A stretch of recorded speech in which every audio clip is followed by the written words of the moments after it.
Dober večer. A se slišimo? Deluje? Dober večer in dobrodošli v Atriju ZRC. Vsem prav lepa hvala, da ste se odzvali na vabilo, tudi v teh grozečih časih. Jaz bi vas samo opozorila, še preden začnemo z uradnim delom programa, da so maske obvezne tudi, ko sedite. Lepo vas prosim, da si jih ne ravnate tako, da tudi nos pokrivajo, ker koronavirusna bolezen ni bolezen slabega zadaha, ampak je bolezen dihal. Tako da tole pazite. Zdaj pa bomo kar začeli. Torej, dobrodošli na kozmologiji z naratologijo s podnaslovom Veliki pok v besedi in zvoku. Moja nocojšnja gosta sta na moji desni dr. Koz Mahačič, ki je jezikoslovec, pesnik, pisatelj, esejist, glasbenik, poznavalec parfumov, verjetno sem še kaj pozabila. Na moji levi pa tudi dr. Boštjan Narat, glasbenik, kantavtor, idejni vodja in ustanovitelj Katalene, filozof, esejist, tudi o tem bomo še kaj rekli, in tudi kolumnist Večera, gledališki ustvarjalec.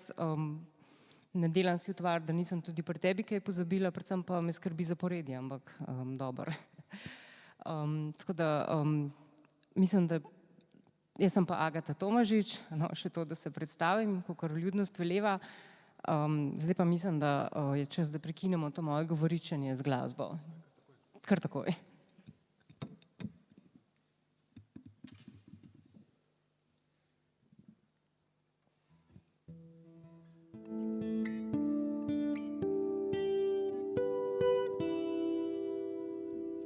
Dober večer.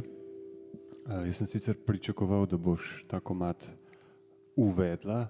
Bom pol kaj povedala o njem. Aha, dobro, ker v bistvu je to glasbena želja Agate. Komadu pa se reče Konec sveta vedno pride nenapovedano.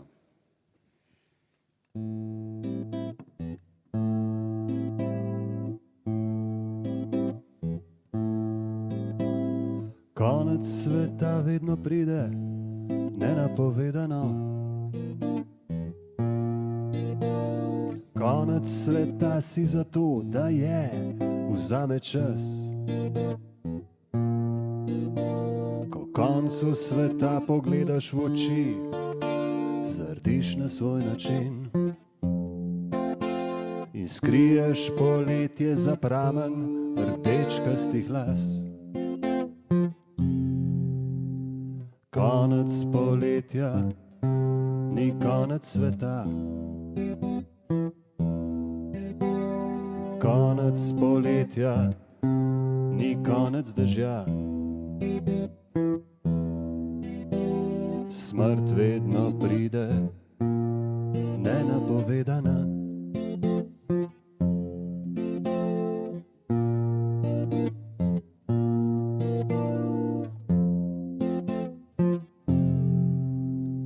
Morje se včasih spozabi in se zagleda v nebo. Takrat se zemlja umakne in si vzame čas. Reka včasih pozabi, da teče v napačno smer. Stran od poletja na nek drug konec dežja. Konec poletja ni konec sveta. Konec poletja ni konec dežja. Smrt vedno pride nenapovedana.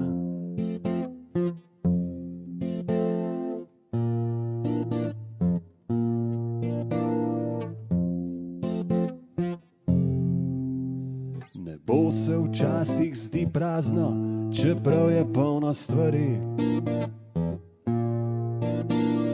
Konec dneva jih najde in jih osvetli. Sobe se zdijo prazne, kadar v njih ni ljudi, ki zrejo skozi okna zvezdam v oči. Konec poletja ni konec sveta, konec poletja ni konec dežja. Smrt vedno pride nenapovedana.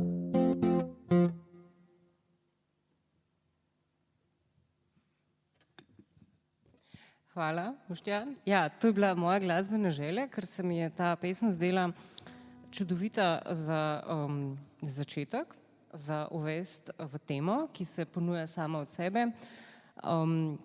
Konec sveta je spet pred vrati, tako kot se je spomlad napovedal, nenapovedano sicer. Govorim seveda o karanteni in o prvem valu koronavirusne bolezni. Ko se je ravno vse začelo zapirati, v najbolj gluhem času lockdowna je izšla knjiga Kozmologija, zbirka Kozmovih kolumen oziroma esejev. Kako ti je bilo takrat pri srcu? Ni bila sicer tvoja prva knjiga, vendar si imel do nje poseben odnos. Ja, v resnici se mi je zdelo nekaj posebnega. Predvsem zato, ker sem imel pred sabo 20 knjig in sem jih lahko razposlal samo izbranim naslovnikom, nihče drug pa te knjige takoj ni mogel dobiti. Potem je stvar stekla, vendar ja, je bila zanimiva izkušnja.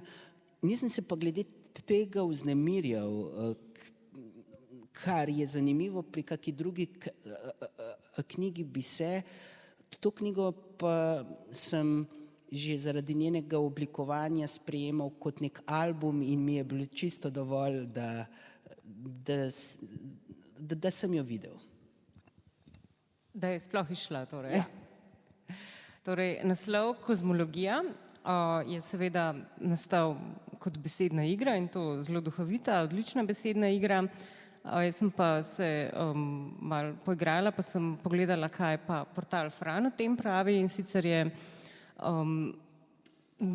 kozmologija seveda veda o vesolju, tako kot je naratologija veda o pripovedi in pripovedovanju. A si šel to preverjati, preden si dal ta naslov? Ne. Tega te nikoli še nisem vprašala, pa vendar pravzaprav tako očitno, da ne vem zakaj. Odkot ta ideja, zakaj si se spomnil, da bi vsi slovarji, kar je Fran, bili na voljo na spletu? V resnici je šlo za naključje. Inštitut za slovenski jezik je razmišljal, da bi prenovil svojo spletno stran slovarji, glede na to, da smo jo imeli že mnogo let v enaki obliki, in naloga je bila zaupana meni in enkrat sem potem sestavil PowerPoint z nekim poskusom združitve vseh teh slovarjev in v sodelovanju, potem se spomnim na sestanku oblikovalcev in računalničarjev, je nastala končna ideja, ki je v resnici zelo preprosta. In ostalo je zgodovina, ne? Koliko je zdaj obiskov, pri kateri številki se bližamo? Zdaj jih je vsak dan že kar nad 200,000, skratka nad 200,000 iskanj, pa že krepko čez koliko že? Ne vem, mislim že 30 milijonov, 100 milijonov. 120 milijonov, ja. Vsega skupaj. Boštjan, ti uporabljaš portal Fran? Ja, pa tega ne govorim samo zato, ker sem tukaj in v vajni oziroma vaši izbrani družbi. V resnici imam redno odprte 4 zavihke oziroma 4 strani, svoj mail, MMC, RTV-ev, Facebook, ja žal, in Fran je 4., ja, tako da je ves čas tam na dohvat ruke. Tako. Pa ti tudi spremljaš, gledaš, saj če ne drugega število obiskov, kako Ne, narašča? ne gledam. Število obiskov gledam samo, če me to kdo vpraša in potem ves paničen iščem svoje zadnje zapiske glede tega. Sicer pa ja, dopoldne uporabljam Frana povsem službeno, popoldne pa večinoma, ko me ljudje sprašujejo o kakih besedah, ga uporabljam kot plonk listič. Na telefonu seveda, verjetno kot aplikacijo, ne? Ja. Torej, mogoče bi lahko omenila tudi to, da ta prezentacija, ki zadaj za nami teče, je tudi tvoje delo in nasploh se mi zdi, da si zelo domač s tehnologijo in to mislim kot poklon, ne kot neko zajedljivo ugotovitev. To že od nekdaj, ali se je to začelo prav s Franom, ali ne vem? Ne vem, mogoče imamo to v družini. Moja prababica je pri 100 letih si ogledala, kako deluje internet in je ob tem zelo uživala. Ja, rad imam nove stvari. Tudi maske, naprimer, so se mi zazdele nekaj, kar je vredno nekega razmisleka in če jih že moramo imeti, zakaj ne bi v njih vsaj uživali. Skratka, nove stvari vodijo potem v današnjem času seveda tudi v tehnologijo. Ne pomeni pa to, da sem do njih nekritičen. Pametne ure sem se naprimer znebil, potem ko sem videl, da me ne ohranja več v nekem normalnem toku življenja, ampak me stalno bombardira z informacijami. Podobno sem počasi začel opuščati tudi tista avtomatična sporočila in gledam stvari je malo manj avtomatizirano. Ampak še vedno me novi programi, nove aparature in sploh razmišljanje o tem, kaj bi lahko v našem življenju naredili še novega, zelo drži pokonci. Tudi obdobje karantene si pravzaprav izrabil na najboljši možen način s tem, da si ureja oziroma pomaga urejati fonolaboratorij, kaj ne? To se mi zdi, da je bila prav neka taka, seveda je bilo delo, ampak je bila tudi igra. Ja, to je bilo v bistvu zelo lepo doživetje, narediti nekaj povsem novega na inštitutu. Treba je bilo narediti načrt, na srečo smo dobili povsem nepričakovano namenske finance za to in zdaj se lahko pohvalimo po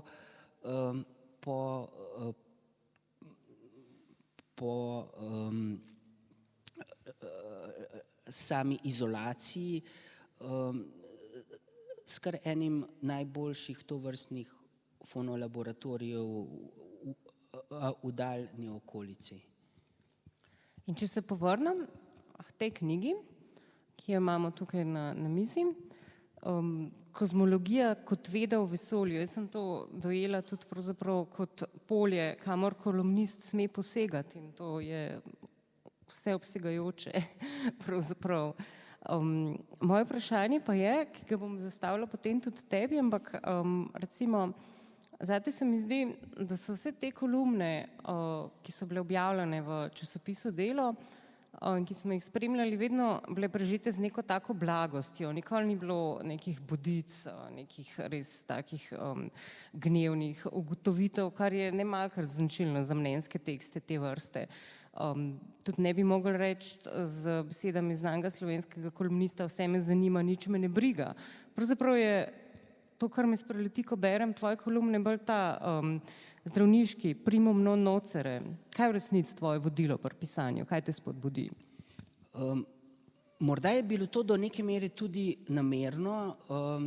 V današnjem svetu je namreč postala neka vrednota najprej imeti mnenje, kar se seveda človek mora imeti, vendar potem zelo kmalu tudi imeti neko skrajno mnenje. In danes živimo vse bolj v svetu zelo poenostavljenih skrajnih mnenj. Občutek imamo, da lahko izbiramo, vendar se ravno na polju skrajnosti v resnici izbira zelo zmanjša. Sam vendarle mislim, da smo ljudje dovolj kompleksna bitja, da stvari niso zgolj črno-bele. In zato skušam tudi ob vsakem svojem mnenju upoštevati, da obstaja morda tudi možnost drugačnega pogleda. Kaj pa ti? Tudi Boštjan je že izdal 2 knjigi esejev oziroma kolumen, Podaja v prazno in Partija, prav z naglasom na i, da ni partija. In mislim, da si za Partijo si bil tudi nominiran za Rožančevo. Za obe. Obakrat mi jo je Marcel Štefančič sunil. Prosim? Obakrat mi jo je Marcel Štefančič sunil. Za eno od svojih mnogih knjig. To je v bistvu nepošteno. On je tle, kot da vsi vozimo Tour de France, samo on je na dopingu. Ne, on kad da kup 100 srečk, ostali pa eno. Kaj te vodi? Tudi ti kot filozof, ne vem, to zdaj iz nekih takih stereotipnih ugotovitev izhajam, se mi zdi, da se lotevaš bolj blago, pa vendar preigravaš pravzaprav podobne teme, čeprav ti se k jeziku vračaš, kar bomo pozneje spet se k temu vrnili. Enkrat sem celo, pa to še preden sem priklopil na Večer, ko sem še pisal za Delo online kolumne, celo napisal tekst z naslovom Zakaj vsi pišemo o istih stvareh. Ker se mi je vedno znova dogajalo to, da me je nekaj nagovorilo, ampak preden sem jaz stvar spisal in objavil, je o njej pisalo že vsaj 5 drugih kolumnistk in kolumnistov. In ja, dejstvo je, v dobršni meri vsi pišemo o istih stvareh, kar je po svoje seveda logično, ker obstajajo neke teme, ki v nekem trenutku nas zaposlujejo kot javnost, kot skupnost, da tako rečem, in ki so v tem smislu pomembne. Včasih je pa to mogoče tudi znak neke naše, se pravi, če govorim o skupnosti kolumnistk in kolumnistov, ne vem, naj rečem lenobe ali nerazgledanosti, ali mogoče tega, da pač preprosto tudi gremo včasih preveč na prvo žogo v smislu tega, katere teme se lotimo. Je pa, če spet obrnem optiko, lahko to pozitivno, ker se na tak način ustvarja debata, ker se na tak način pač vsi osredotočamo mogoče v nekem trenutku na eno stvar in na ta način seveda tudi ponujamo različne poglede. Tako da je to pojav, ki me do določene mere moti, hkrati se mi pa zdi najprej logičen, v drugi fazi pa tudi relativno pozitiven.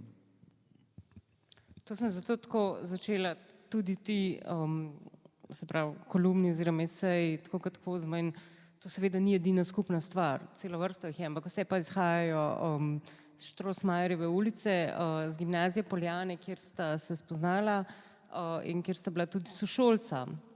In predstavljam si, da še marsikaj od takrat, recimo, da imate skupno imate tudi ljubezen do glasbe, ki si jo ti razvijal še naprej, ti na druge načine.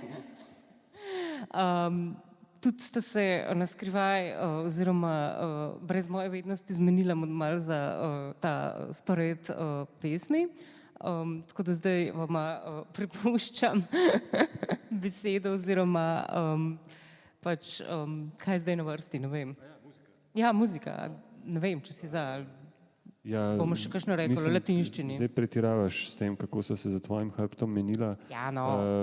To je bolj izgledalo tako, da mi je Kozma poslal seznam 10 mojih komadov, ki so mu nekako najbolj pri srcu, in sem jaz ugotovil, da od teh 10 samo 3 redno izvajam. Ne vem, kako mu je to uspelo, ampak nekako mu je. Čuden okus ima. Ja, mogoče je to razlog. Sicer pa, če si že izpostavlja to pradavno zgodovino, v resnici je Kozma moj, lahko rečem, edini, če že ne učitelj, pa vsaj mentor kitare, edini, ki mi je kdaj kaj pokazal na kitari, pač vse od tiste točke dalje sem se bolj kaj naučil sam in tudi po mojem je njegova kitara, inštrument kitara, prva kitara, ki sem jo zares imel v rokah.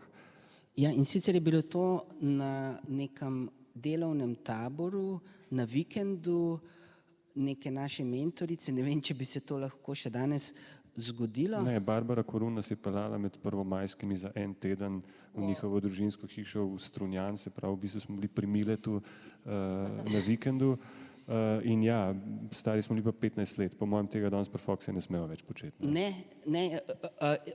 In zanimivo je, da sem imel takrat sabo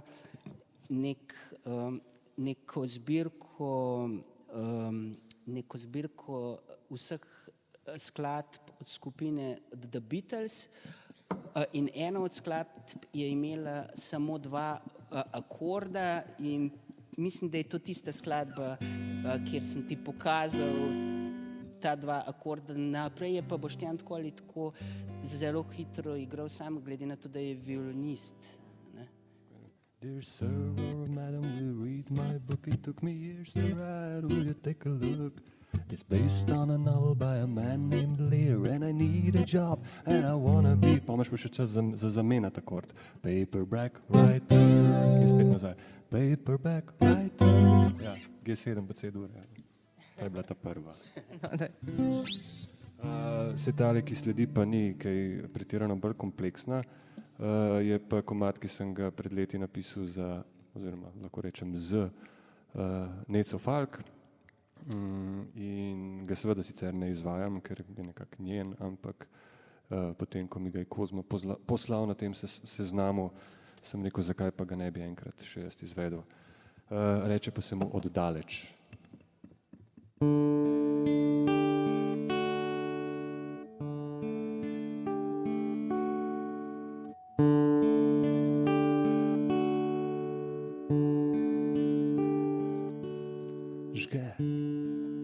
Suhe trave pikajo, vre, stare vode izginjajo, spi razbeljen kamen pod dlanjo, psi se preganjajo v tišini, vedno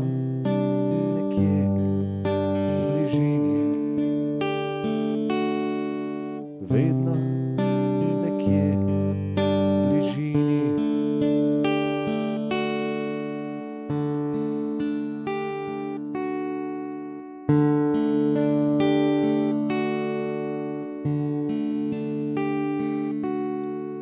Danes nisi veter, si bolj piš, ko pihaš po vogalih trudnih hiš. Utrujeno nebo se sklanja k tlom, vrani so običajni v črnini, vedno nekje v bližini, vedno nekje v bližini.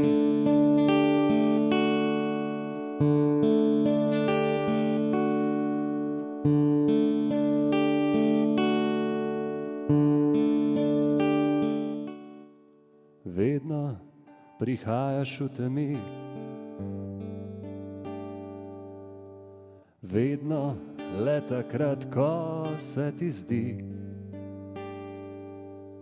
Z luno piješ rum do polnoči, pod oknom oponašaš pa si laješ. Vedno oddaleč, vedno oddaleč, vedno oddaleč, vedno oddaleč.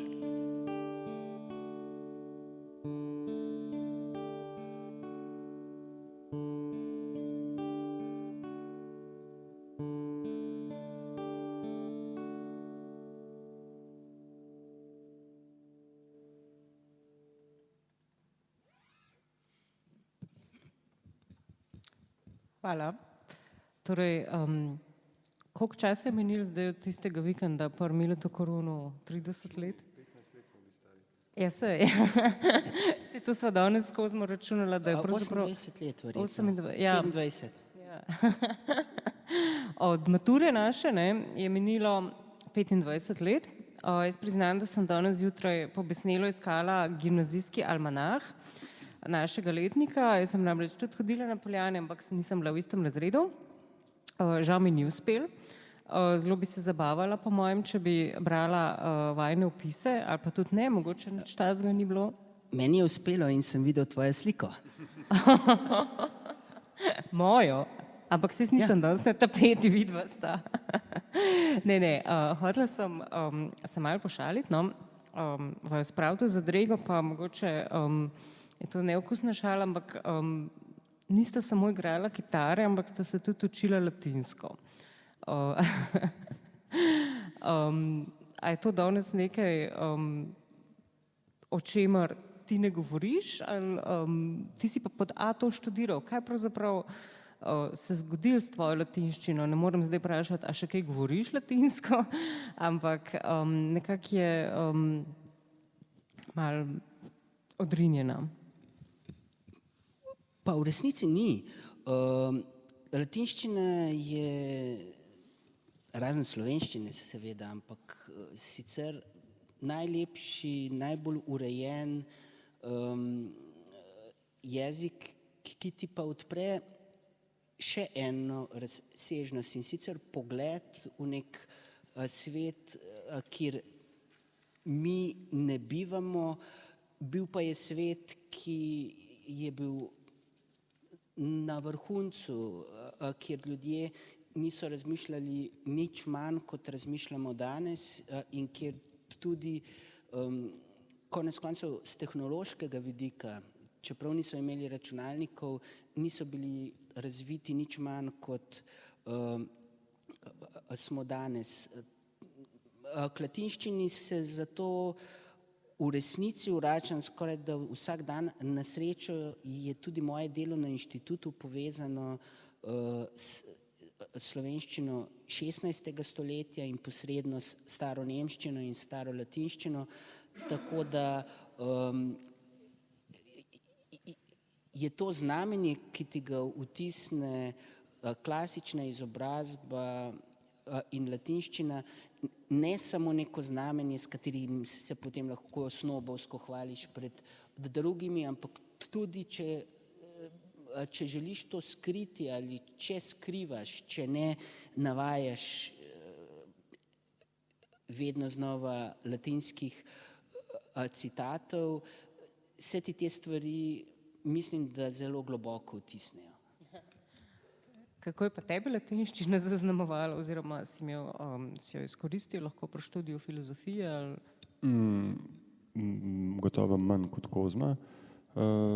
Tudi stvari, s katerimi sem se potem v filozofiji ukvarjal, ali za diplomsko do določene mere celo ja, za doktorsko pa nič več.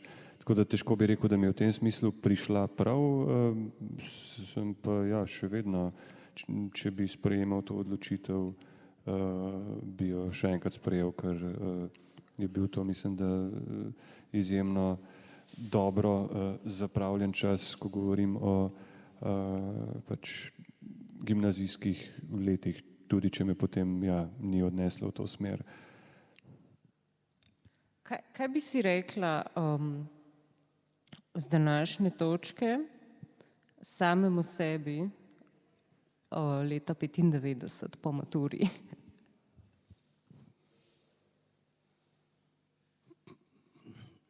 Verjetno da bo vse v redu, da je treba, ne vem, si bolj privoščiti, da kaj pa vem, izkoristiti trenutek, da se ne smeš obremenjevati, ne vem. Aha, v smislu, če bi Če bi kakšen nasvet si dal. bila svoja starša. Ne, če bi ti z današnjega časa lahko vplival na sebe v preteklosti, to je ta hipotetična situacija, ki se pol čas razcepi na dva vzporedna svetova, ne? A v resnici ne bi že želel kaj zelo vplivati. Mislim, da sem se v tistih časih odločal kar pravilno in da je bilo ves čas lepo, s tem, da zdaj zvenim kot nek starec.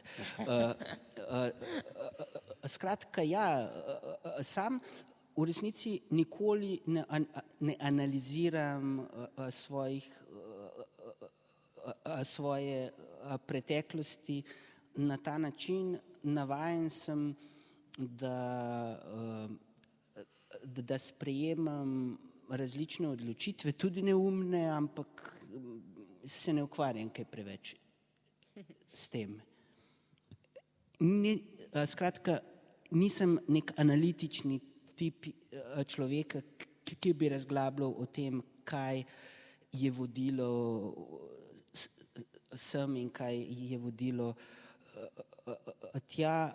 Mogoče sem z tega vidika res bolj jezikoslovec. Skratka, gledam na stvari kot na dejstva, ki se jih mora opisati. Pa ti? To zdaj ni čisto pošteno, zaradi tega, ker Kozma si presenetila s tem vprašanjem. Jaz sem pa zdaj imel čas, da razmišljam, kako odgovoriti, kar se da modro in vešče. Nič si ne bi svetoval, če bi me pa tist iz leta 95 pač kaj vprašal, bi mu pa odgovoril, veš kaj, ni recepta in to je čudovita novica. Mogoče bi mu pa jaz rekel, možno je, da doktoriraš. Pa bi se mu to zdelo čudno? Ali? Ja, zelo. A res? No, meni so se zdele vsi ti dosežki, ki si jih mogoče na koncu srednje šole postavljaš kot neke cilje, naprimer doštudirati. To se mi je zdelo nekaj zelo oddaljenega, zelo nedosegljivega. Nisem se obremenjeval s tem, ampak vedno sem gledal na to z nekim velikim spoštovanjem in še danes se zalotim, da v bistvu na mlajše ljudi gledam kot na ljudi, ki dosegajo stvari, ki jih jaz verjetno ne bi mogel, celo če se potem zavem, da sem jih.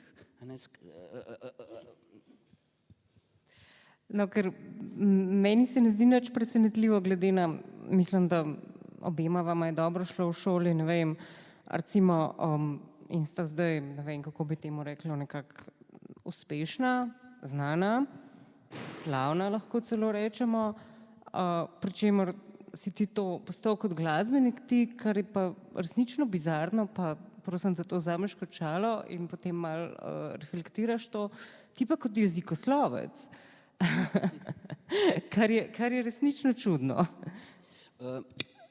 Ja, in mislim, da pri tem sploh ni bil bistven zgolj nek uspeh v šoli. Konec koncev, ne vem, če je to nevljudno, ampak nihče od naju po ocenah ni bistveno odstopal. Imela sva sošolke, ki so imele mnogo boljše ocene. Zakaj si zdaj rekel sošolke? Prosim? Zakaj si zdaj rekel sošolke?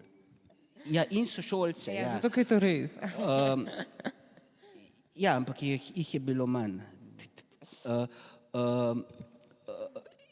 Bistveno je bilo to, da smo imeli v srednji šoli dejansko čas, ko smo zelo ustvarjali in ko smo zelo živeli, in to je bila tista osnova, na kateri je pa bilo lažje potem študirati, se spopadati z življenjem in tudi v resnici ustvarjati naprej. To zavedanje, da v življenju ni pomembna samo ena smer, da te mora zanimati tudi okolica in da je konec koncev življenje zelo zanimivo in zelo raznovrstno in da so lahko tudi ljudje,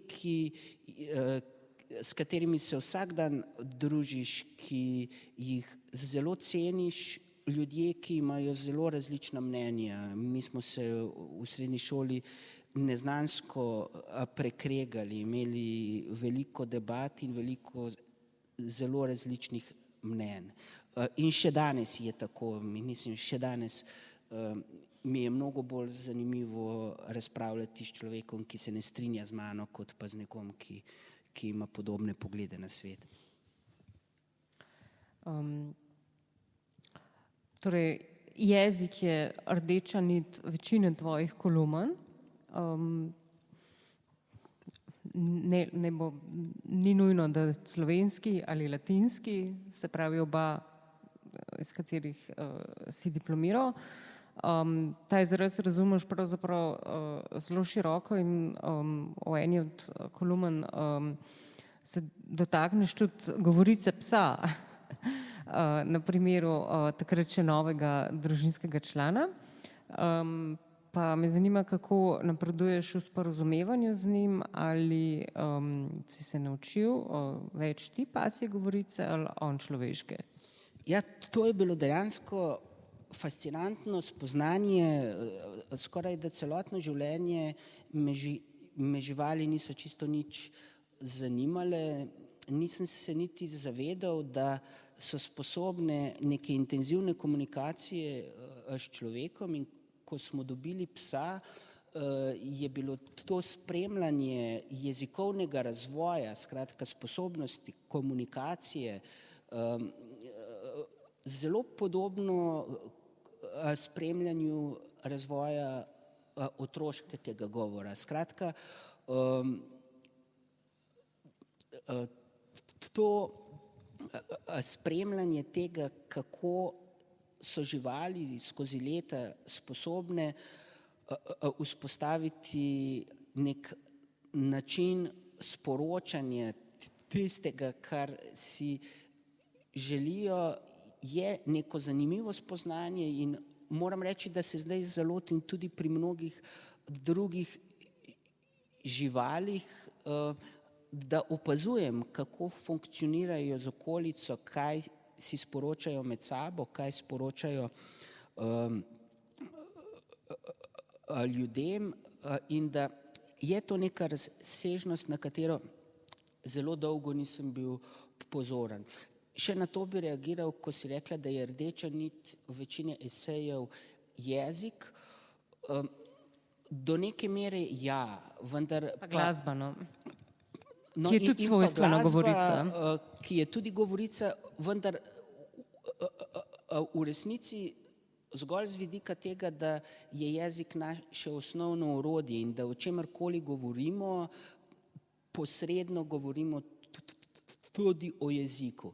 In seveda tudi o tem, da se v jeziku počutim doma, medtem ko recimo strašansko cenim vse, ki pišejo skozi oči filozofije, ker se mi to še vedno zdi nekaj nedosegljivega. Ne? In z tega vidika pa sem imel vedno občutek, da je že samoumevno, da je na primer Boštjan bolj usposobljen za pisanje, ker je filozof. Morda je to predsodek, ampak neko tako spoštovanje in hkrati ljubezen do filozofije smo dejansko dobili že tudi v srednji šoli. Strani Alberta Avguštinčiča, ki je tukaj v prvi vrsti. Hvala, Albert, še enkrat.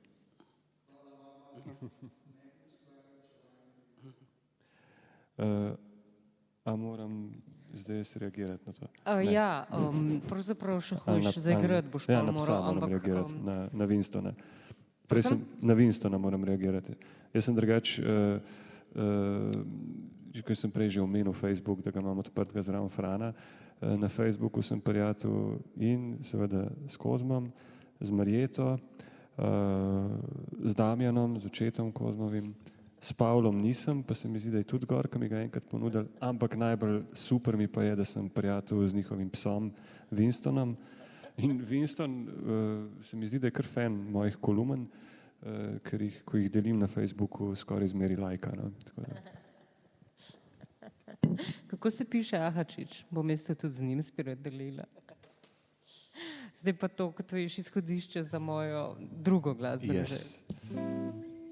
Ja, in po naključju je to čist prvi komad, ki sem ga napisal v tej kantavtorski maniri, čist brez načrta, da bi to bilo kantavtorstvo, ampak pač napisal sem en komad, za katerega pod nobenim pogojem nisem vedel, kaj naj z njim počnem. Reče pa se mu ženske, ki ljubijo pse.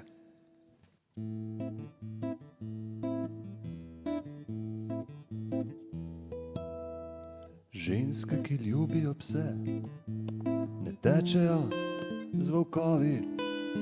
Moški, ki ljubijo ikebane, se jim smejo, a vedno potihem. Ženske, ki ljubijo pse, ne morejo spati, objete, zato jih moški, ki ljubijo ikebane, uspavajo oddaleč stran. Ženske, ki ljubijo pse, vračajo klice prepozno. In moški, ki ljubijo ikebane, so zaradi njih navadno nesrečni, ker ženske, ki ljubijo pse, ne ljubijo moških, ki ljubijo ikebane. Ženske, ki ljubijo pse, ne ljubijo moških, ki ljubijo.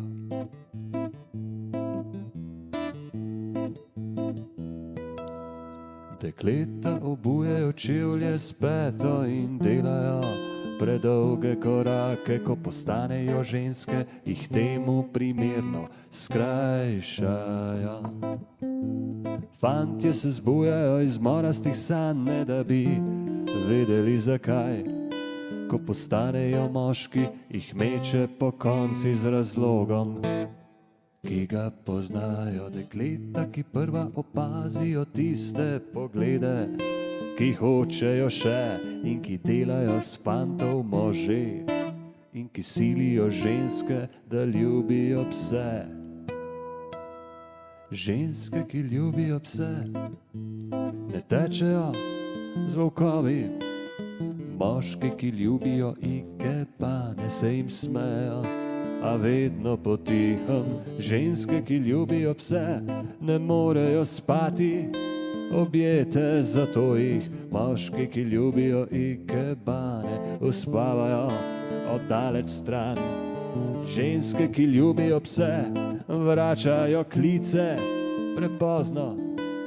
In moški, ki ljubijo ikebane, so zaradi njih navadno nesrečni, ker ženske, ki ljubijo pse, ne ljubijo moških, ki ljubijo ikebane. Ženske, ki ljubijo pse, ne ljubijo moških, ki ljubijo ikebane. Ženske, ki ljubijo pse, ne ljubijo moških, ki ljubijo.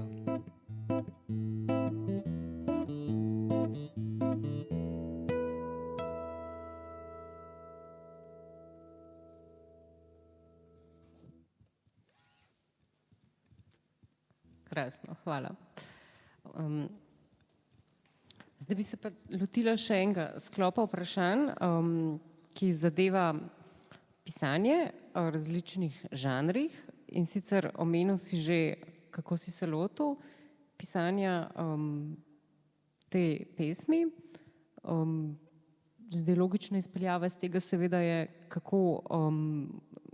kako se lotevata in eden in drugi pisanje esejev oziroma kolumen in leposlovja. Se pravi, pesmi pri tebi me pa tudi zanima, če še vedno pišeš pesmi. Ne vem, bodi zdaj ti prvi, da se on lahko pripravi, recimo.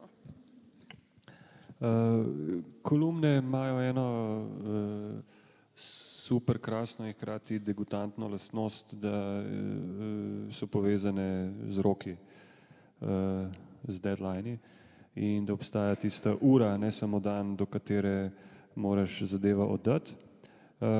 In ta stvar je pač neprijetna, ker so roki po definiciji neprijetni, hkrati je pa super krasna, ker te pač prisili v to, da stvar najprej sproduciraš in predvsem tudi, da postaviš piko. Tako da jaz imam kolumne strašno rad zato, ker se mi zdi, da me držijo v formi, da pač ves čas pišem, ker moram ves čas pisati in to se mi zdi dobro. In po eni strani je vsaj zame vsako ustvarjanje povezano tudi s tem elementom nekega roka, nekega naročila oziroma naročnika, ki ga pa tukaj zdaj to besedo zdaj uporabljam v bistvu precej simboličnem pomenu, ker včasih sem naročnik tudi samemu sebi, no? Ampak jaz si pač moram ustvariti neke parametre, mora si ustvariti, začrtati meje nekega igrišča, znotraj katerega potem delam, znotraj katerega nastajajo stvari in ne glede na to, ali se pravi delam muziko za teater, ki dejansko je za naročnika, ali pišem kolumne za Večer, kjer dejansko imam urednika, naročnika in tako naprej, ali pa če pišem svoje stvari, se pravim, takrat sem pa pač naročnik samemu sebi, oziroma tako, kot je rekla Pika Nogavička, najprej si rečem prijazno, potem si rečem strogo. Pa se pa zbrcaš. Ja, če pa še vedno ne ubogam, jih pa dobim, ne? Ja, moji občutki ob pisanju kolumn so popolnoma enaki, skratka ta rednost dejansko šele ustvari neke prave pogoje za to, da lahko začnejo nastajati dobra besedila. Mogoče so ravno zato tiste čisto prve kolumne netipične. Takrat namreč še veš, kaj želiš povedati svetu. In ko napišeš vse, kar želiš povedati svetu, potem se po mojem mnenju začnejo tiste prave kolumne. Ko pišeš sproti, ko te dejansko lovijo roki, ko si mnogokrat vznemirjen, ker veš, da ideja, ki jo imaš v glavi, mogoče ni najboljša, ko razmišljaš. Sam sem se pri tem moral še zlasti disciplinirati, ker sem navajen besedila kar dolgo popravljati, kar pomeni, da mora biti kolumna napisana vsaj 4 dni pred rokom, da jo uspem potem še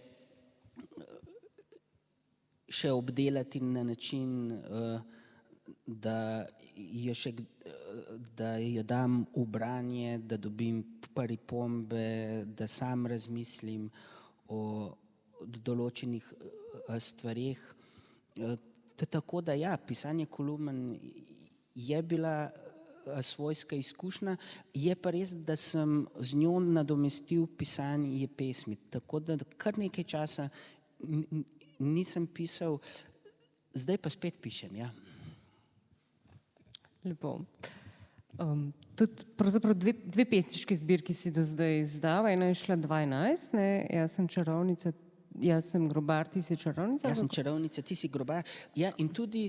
Prva pa že leta 1991, to me je pa presenetilo, čeprav sem izdel, da vse vem o tem že. Ja, ampak... v osnovni šoli. In tudi pri pisanju pesmi se mi zdi, vsaj v mojem primeru, večinoma ne gre samo za navdih, ampak tudi preprosto za red. Zato, da se odločiš, da boš pisal, da pišeš z držema ob nekih rednih intervalih. Samo to daje nek občutek, da je to početje osmišljeno. Ne? Potem, koliko je kvalitetno ali ne, je seveda drugo vprašanje, ampak že ko sem pisal v osnovni šoli, sem že to začutil kot neko notranjo potrebo, kljub temu pa sem pisal dokaj disciplinirano, skratka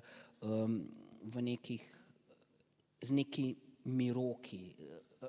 Ne vem, kako je pri tebi, ampak sam dojemam tudi umetnost kot neko disciplino, tako kot je že Boštjan rekel. Ja, se strinjam z Boštjanom. Ja, brez tega verjetno tudi pri pisanju glasbe ne gre. Ja, se principi v osnovi isti. Če si pa že prej to ribarila z raznimi anekdotami, pa so te razočarala iz tistih pradavnih časov, pač ko smo imeli prvo uro v prvem letniku in ko je moral, to je tisto res prekletstvo, ki ga vsi sovražijo, vsak nekaj povedati o sebi, pri čemer te posluša 30 ljudi, ki jih prvič vidiš v življenju in za katere veš, da bo zdaj tvoje sošolke in sošolci in imaš seveda strašno tremo. In smo se vsi neki lomili, nekateri duhovičili, eni pač se spotikali in kakorkoli. Edini, ki je koherentno izpeljal svojo predstavitev, je bil seveda Kozma, ki je povedal: živjo, jaz sem Kozma, doma sem iz Škofje Loke, v prostem času igram kitaro in pesnikujem, izdal sem že pesniško zbirko, lahko jo dobite pri meni za $50. Čestitam. Mislim, to je bil ne samo predstavitev, to je bil pač izvrsten promo nastop. Seveda smo pa tekom leta smo vsi kupili. Ja, ampak lahko povem tudi vzrok.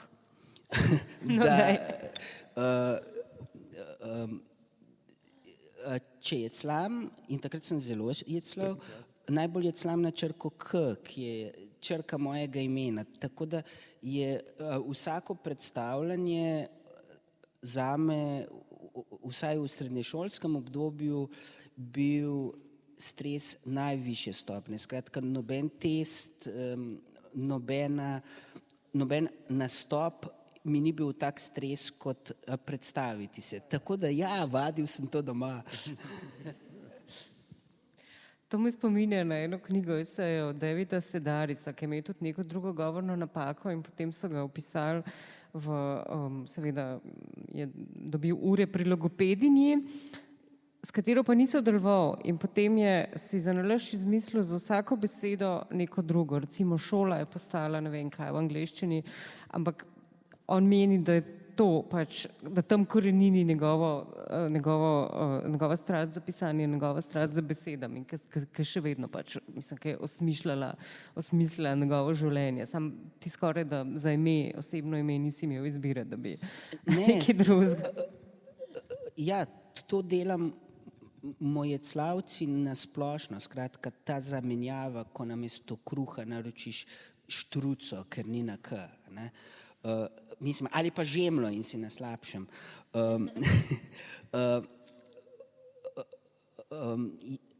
Pri imenu pa ne moreš. Ne? Tako da ja, to je stres, vendar hkrati tudi dobra vzgoja za to, da skočiš v bazenu. Včasih skočiš tudi v prazen bazen.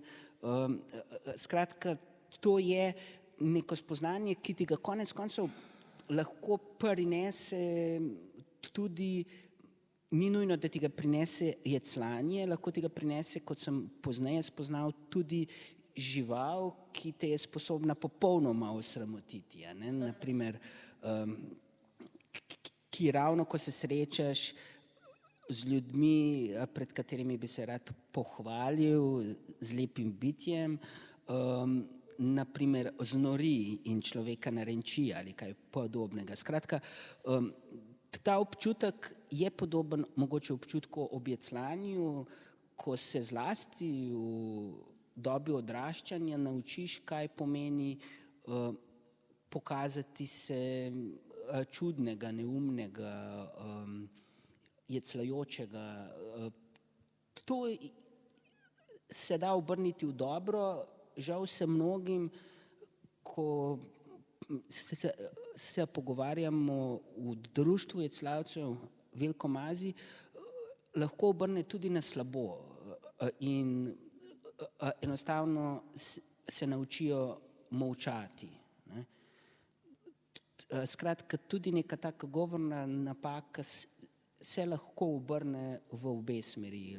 Lahko te okrepi, lahko te zatolče. Ravno zato so pri vseh takšnih stvareh neka društva, neko druženje ljudi in konec koncev tudi ljudje, ki te obdajajo, zelo pomembni. A rečemo še kakšno o odzivu na kolumne, glede na to, da ti imaš samo na spletu, ne? Je tudi, seveda, v rubriki Pogledi v Večeru, ja. Ampak vseeno, odkot spremljata te komentarje pod zapisi, ampak je odklenjeno v Večeru ali je? Zdaj zadnji čas se mi zaklepajo. Zaklepajo, tebe na delu pa zato zaklepajo, ne, če se ne motim. Se ukvarjate s tem, kaj ljudje mislijo, napišejo na to temo? Mislim, sam spremljam in preberem vse komentarje na Facebooku ali vse maile, skratka mnenja podpisanih ljudi. Komentarjev na spletu pa ne berem.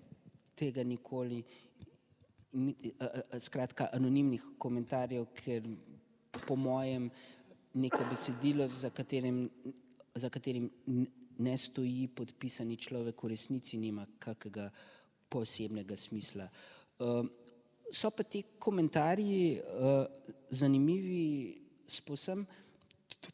tudi z povsem jezikoslovnega vidika. Po komentarjih namreč velikokrat vidiš, kako ljudje lahko popolnoma enak zapis razumejo zelo različno. O tem sem veliko premišljeval, skratka o tej razumljivosti jezika, za katerega mislimo, da ga vsi razumemo.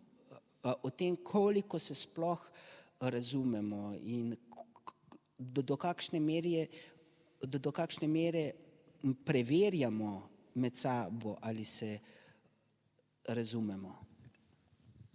Kaj pa s temi druge vrste komentarji, ki bi mogoče jim lahko celo rekli pisma, pripomb in pritožb, ki jih dobivaš kot predstojnik Inštituta za slovenski jezik Frana Ramovša ali pa kot urednik portala Fran, kot slovničar, o katerih se ljudje pritožujejo, da zagovarjaš napačno strujo v jeziku, da si preveč permisiven, da pravzaprav jim ne predpisuješ tistega, kar si sami želijo, kot da bi bili, ne vem, Slovenci nek tak sadomazo narod, ki si želijo čim več bičev in spenjanja in ne vem, kakšnih še prijemov.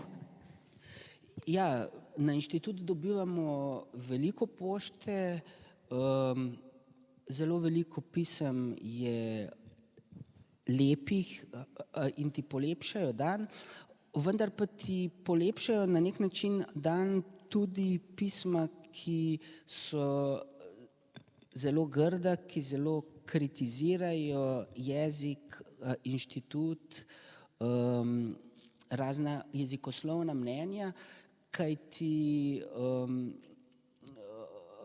na vsa pisma skušamo oziroma tudi skušamo sproti odgovarjati in jaz mislim, da je to na nek način tudi zdravljenje te predstave o jeziku. Če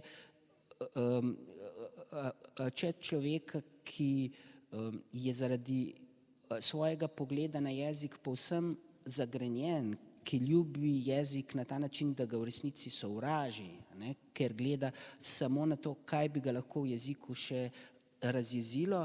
Skratka, če takega človeka soočiš s podatki, s stvarnimi podatki, potem vsaj sam tako opažam, se umiri, tudi če prej napiše pismo, v kateri bi pač pove, da smo vsi jezikoslovci razen nekaterih bolniki. Koliko ti pri teh taktikah umirjanja in psiholoških prijemih pomaga tvoja pedagoška izobrazba in koliko ta leta izkušnje pred katedrom, koliko jih je sploh bilo? Ni jih bilo tako zelo veliko, ampak ravno prav, ja, da si navajen biti soočen z realnim življenjem. Sam sem zelo rad učil in še danes mi je zelo žal, da ne učim več, čeprav bi se ponovno odločil, če bi se moral odločati med raziskovanjem in med poučevanjem, bi se ponovno odločil za raziskovanje. Stik z živimi ljudmi je namreč tisto, kar človeka sili k nenehnim inovacijam, k razmišljanju in tudi pri mladih ljudeh k odpornosti do kritike. Skratka, ta spretnost, da sprejemaš kritiko kot neko možnost za izboljšanje, ne zgolj kot nek napad nase, je, ko poučuješ, zelo pomembno. Sicer postaneš nek maščevalen profesor. Kaj pa ti si se tudi v bistvu vrnil na svojo alma mater, na gimnazijo Poljani in tam pravzaprav nasledil legendarnega profesorja Avgustinčiča na mesto profesora filozofije. Kakšna izkušnja je bila to? Lepa izkušnja je bila gotovo, mislim. Ja, tudi jaz sem rad učil, to sem počel 9 let, to je bila oziroma je še vedno moja edina redna služba, ki sem imel v življenju, ker po 9 letih sem se pač odločil, da grem na svobodo in sem še danes na njej. Tako da, ja, vse to, kar je povedal že Kozma, s tem, da pač vprašanje, ki ga dostikrat dobiš, sploh če poučuješ enoletni predmet, enoletni po pač učnem načrtu, kar recimo filozofija je, ne, in vprašanje, ki ti ga pogosto zastavijo, je pa kako ti ne rata dolg čas pač vsako leto predavati isto, ampak v bistvu je odgovor zelo preprost, ker tudi če itak ne predavaš istega, itak tudi sam seveda stvari spreminjaš, ampak tudi tiste stvari, ki jih ponavljaš iz leta v leto, ker so pač toliko bistveni, da jih moraš ponavljati iz leta v leto, jih ne ponavljaš, ne? Mogoče so zame stare, ampak za njih so pa nove in jaz jih moram vsakič znova poustvariti na nek način, vsakič znova jih povedati na novo, kot nove. In predvsem, kar je pač ta ultimativni izziv ne samo za ljudi, ki se ukvarjajo s poučevanjem, ampak tudi za nas v kakršnikoli komunikaciji, v kakršnikoli debati, kako nekaj, kar sam razumeš in znaš, razložiti nekomu, ki pač tega še ne razume ali pa pač ne zna, je čudovit in tudi zelo zahteven izziv, no? Ker pač ogromno ljudi zna stvari in jih ve, pa so lahko celo katastrofalni v tem, kako to predajo drugim, ne? In potem si se podal na svobodo oziroma na področje kulture. Kako gledata oba na ta pravzaprav neke vrste, na ta incestuozne razmerja na našem kulturnem področju, kulturno-umetniškem, raziskovalnem manj, ampak že recimo mi trije se nekako izmenjavamo v teh vlogah. Ti si imel serijo pogovorov v Mladincu, kjer si bil, imaš še vedno, ja, kjer si v vlogi spraševalca. Ti recimo boš tudi naslednji teden ob mednarodnem dnevu slovarjev vodil okroglo mizo oziroma pogovor o slovarjih v učnem procesu in tako naprej. Vsi vse poznamo in to vse prevečkrat najbrž, a je to legitimen izgovor za to, da ni vse, kot bi moral biti? No, samo tem, da se izmenjavamo, ne vidim, ni nič slabega. Je pa res, da smo včasih v Sloveniji v posebnem položaju za razliko od nekih večjih držav, ker se poznamo intenzivneje in ker Ja, to sem imela v mislih. večkrat trčimo drug ob drugega. Tudi v tem ni nič napačnega, če se tega ne skriva. Skratka, ko sem se sam zalotil, da bi lahko nekaj dobrega povedal nekom, ki ga poznam, vedno povem, da ga poznam, ampak to v resnici ne vpliva na moje mnenje, kadar želim povedati nekaj, za čemer dejansko stojim.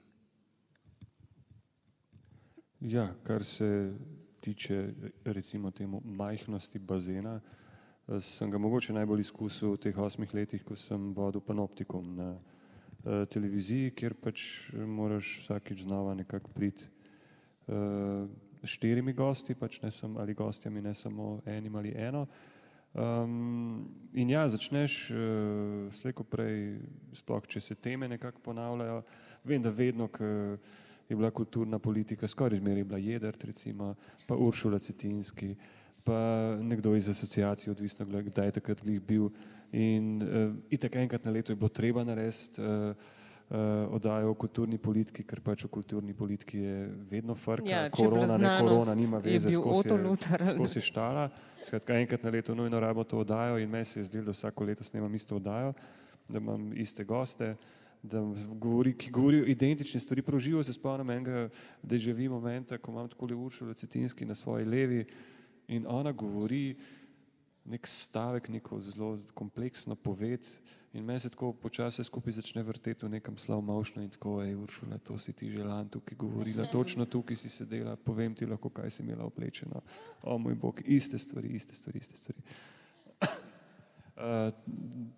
To, ja, mogoče, ampak, sorry, sem še to je, kar se tiče, ja, bazena, pa bolj na anekdotični ravni. Kar se tiče pa incestuoznosti, jaz mislim, da ja, če so karte na mizi, potem je vse ok, ker pač ja, scena je incestuozna. In ne vem, en bizaren odnos, ki ga imam jaz zadnja leta, je odnos z mojim dobrim prijateljem, basistom, katalenskim Tiborjem Miheličem Sajetom, ki je vmes postal direktor Slovenskega mladinskega gledališča. In jaz predvsej delam s Slovenskim mladinskim gledališčem in se pravi, midva po eni strani si itak se ping-pongava v teh vlogah, ker jaz sem nekako še vedno šef pri Kataleni, on je pač seveda tam direktor, ampak jaz si upam trditi, da bo Tibor, ko mene povabi k neki zadevi, če jo delam za mladinca, še dvakrat bolj natančno premislil, a sem jaz ta pravi človek ali ne, zaradi tega, ker ve, da ga lahko pač za te prvim vogalom čaka kritika v smislu svojim prijateljem rihtaš delo, ne? Si ti želel še kaj dodati? Ali? Ja, jaz mislim, da gre tudi tu kot povsod za neko osnovno poštenost. Želel pa sem povedati tudi to, da konec koncev tudi neka mednarodna povezovanja raziskovalcev, neke zelo specifične znanstvene discipline niso videti čisto nič drugače. Tudi tam je vedno znova isti krog ljudi, ki se vedno znova srečujejo, zelo dobro poznajo, se med sabo recenzirajo in tako naprej. Ko si v nekem okolju, se pač ne moreš izogniti ljudem. Skratka, sploh če rad poznaš različne ljudi, prej ali slej spoznaš tudi ljudi, ki te bodo spraševali ali ki jih boš spraševal sam. Se pa spomnim, da se je ravno,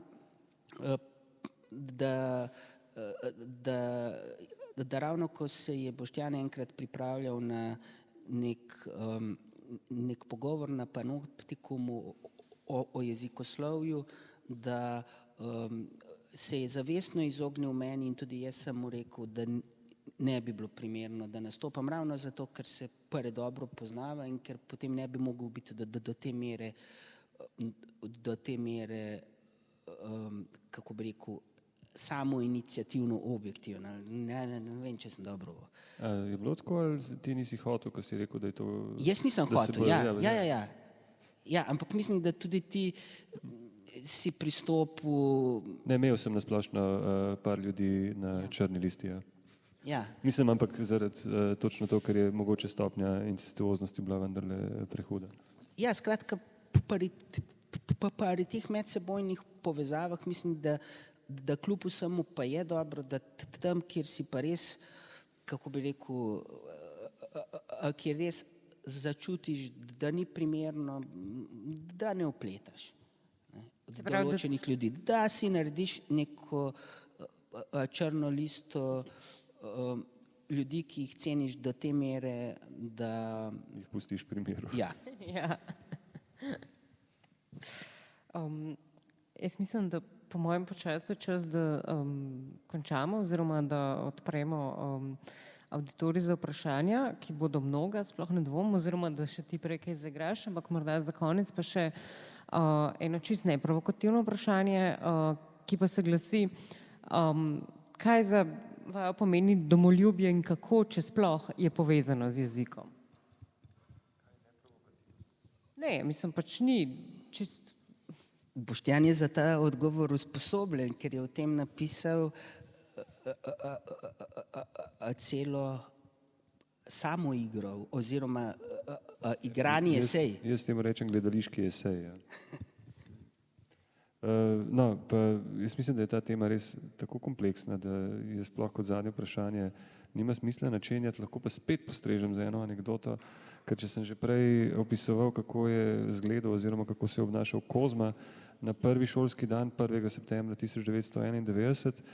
No, jaz sem 1. septembra 1991 na prvi šolski dan na gimnaziju Poljane prišel oblečen v belo majico s slovenskim grbom, ker se mi je to pač v tistem trenutku očitno zdelo najbolj cool stvar, ki jo imam. No, in ravno iz tega dejstva oziroma iz te anekdote izhaja tudi moj esej Nedolžno oziroma Dolžno domoljubje. Ja, tako da nekateri, Kozma sicer ni med njimi, ampak nekateri bivši sošolci in sošolke se z veseljem spomnijo na moj outfit 1. septembra 1991 in se jim zdi kar zabaven. Hkrati pa je tako z domoljubjem, da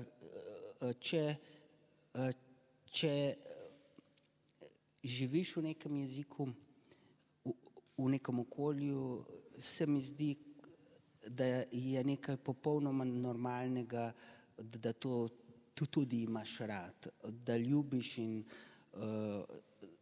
zato sam, naprimer, nikoli nisem razumel to vrstnih šal, ker se mi je zdela ta zdaj že skoraj zelo glasna majica z grbom nekaj popolnoma normalnega. Hvala obema za obilo zanimivih, duhovitih, lucidnih odgovorov. Zdaj pa vendarle te vabim, da še poprimeš za kitaro.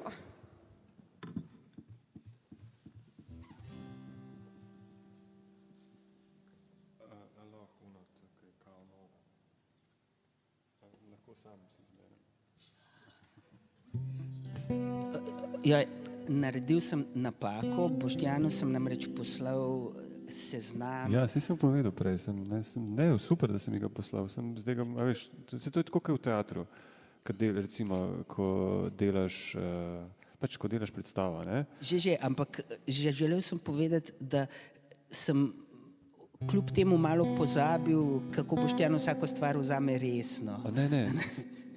Se pravim, tako kot v teatru. Ti meni nekaj pošljaš, jaz rečem super, hvala in potem to zabrišem stran. To je ta princip dela. Naredimo nekaj, super je, da beste, kamo s tem, nač stran bomo zabrisali, gremo zdaj čist drugam. Ja. Ta komad mi je pač zdaj nekako zelo hodi po glavi, ker ga celo snemam trenutno, ker se celo ukvarjam s tem, da ga bom izdal po 8 letih, da bom dal spet neki ven kant avtorskega. Neverjetna zgodba. Reče se mu Pusti kamne na tleh. Pusti kamne na tleh,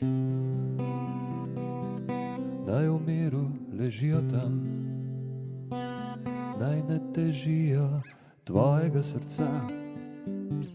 Pusti kamne na tleh, pusti kamne na tleh. Čas vedno teče v isto smer, čas vedno teče v pravo smer. Pusti kamne na tleh, najin planet je slišal že mnogo zgodb. Ta stari tlak je shojen od starcev in otrok. Ne čakaj modrih ptic, ne išči znanih stopnic, ker vsaka noč, tako kot dan, odide stran. Pusti kamne na tleh, naj ležijo tam, naj ne težijo tvojega srca. Pusti kamne na tleh, najin planet je slišal že mnogo zgodb. Ta stari tlak je shojen od starcev in otrok.